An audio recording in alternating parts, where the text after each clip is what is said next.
రైతులందరికీ నమస్తే అండి. మనం ప్రజెంట్ రాజమండ్రి దగ్గర విఎల్ డైరీ ఫామ్ దగ్గర అయితే ఉన్నామండి. ఒకసారి అన్న అడిగి వివరాలు అయితే తెలుసుకుందామండి. అన్న నమస్తే అన్న.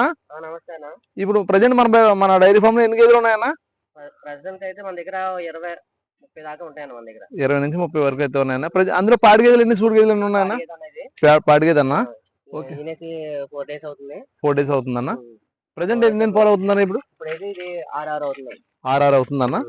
ఇంకా పెరుగుతాయన్న మనకి? పెరుగుతాను రోజు మీకు 14 లీటర్ కెపాసిటీ కలిగేదన్న. ఓకే అన్న, చూసుకోవచ్చండి. అన్న అయితే చెప్పడం జరుగుతుందండి రోజు మీద 6 అవుతుందండి. అంటే డెలివరీ అయ్యి వారం అవుతుందండి. 4 డేస్ అవుతుంది కాబట్టి మనకి ఇంకా ఒక 10 డేస్ దాటేటప్పుడు కానీ పాలు అయితే పడవండి. ఏదైనా సరే డెలివరీ వెంటనే ఫుల్ గా మనం అన్న పాలు అయితే ఇవ్వదండి. ఒక 10-15 రోజులు గడిచిన తర్వాత అయితే పాలు అయితే అవుతుంది. ఇప్పుడు ఎన్ని అవుతుందని చెప్తున్నారు అన్న? ఇది రోజు 14 లీటర్లు అవుతుంది. 14 లీటర్లు అయితే 12 లీటర్లు అవుతుంది. ఓకే అండి, 14 లీటర్లు గ్యారంటీతో అయితే అన్న అయితే గేదెలు ఇవ్వడం జరుగుతుందని చెప్పేసి చెప్పడం జరుగుతుందండి. చూసుకోవచ్చండి. అన్ని కూడా టాప్ క్వాలిటీ గేదెలు అయితే సేల్ కి అయితే ఉన్నాయండి. అన్న ఒకసారి మీ అడ్రస్ ఒకసారి చెప్పండి అన్న. మా అడ్రస్ వచ్చి మాది కాకినాడ జిల్లా. ఓకే అన్న.